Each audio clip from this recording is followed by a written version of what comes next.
તો પાટીદાર જનક્રાંતિ સભામાં કાંતિ અમૃતિયાએ ચેલેન્જ આપી છે, મારો વાંક હોય તો જબ્બો ફાડી નાખશો। વર્ષો પહેલા લાંબા વાળવાળાએ સીડી ઉતારવાનું કામ કર્યું। લાંબા વાળવાળાને પકડી લીમડે બાંધીને માર્યો હતો।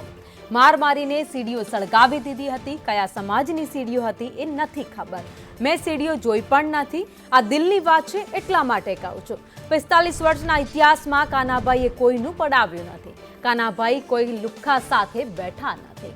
દાદા એક જ છે, હનુમાન દાદા, બાકી કોઈ દાદા નથી। મેં મારા માણસોને મોકલા, રાતે 11 વાગે લઈ આવી અને લીમડે બાંધીને મારીને સીડી હળગાવી નાખી। કયા સમાજની સીડી હતી મને ખબર નથી, મેં સીડી જોઈ નથી। આજની જે દિલની વાત છે એ ખરેખર હું દિલથી વાત કરું છું। સીડી ઉતાર્યા પછી સારા સમાજના માણસો હોય એ માણસો અમે લડાઈ કરી તો કાનાભાઈ કજિયારા, કોકનું પડાવી લઈએ તો કાનાભાઈ કજિયારા। આ 45 વર્ષમાં કાનાભાઈએ કોઈનું પડાયું નથી। કાનાભાઈ કોઈ લુખારે બેઠા નથી। અને કાનાભાઈ કી એક દાદો, એક હનુમાન દાદો। મારો નંબર લખી લ્યો 98 253 96 44। ક્યાંય પણ તારા ધંધા હાલતા હોય તો ફોન કરજો। પોલીસ નહીં આવે તો અમે આવશી। અમારી તૈયારી છે। અમે જાહેર જીવનમાં ભજન ગાવા નથી આવ્યા, લડવા આવ્યા છીએ।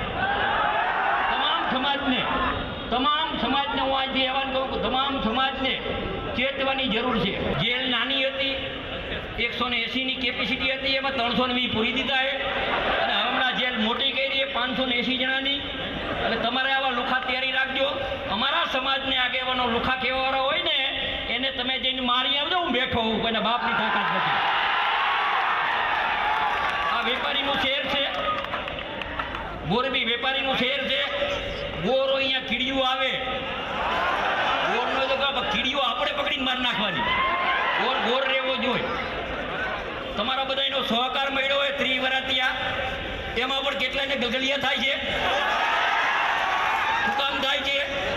મારી બધી તૈયારી છે અને મરવાનું હોય ગોળીથી મરવાનું હોય, દવાથી નથી મરવાનું। એક પણ જગ્યાએ કાંતિભાઈ અમૃતિયાએ કોઈનું પડાવ્યું હોય, કોઈનું લીધું હોય 30 વર્ષમાં તો હું જાહેર જીવનમાં તૈયાર થયો।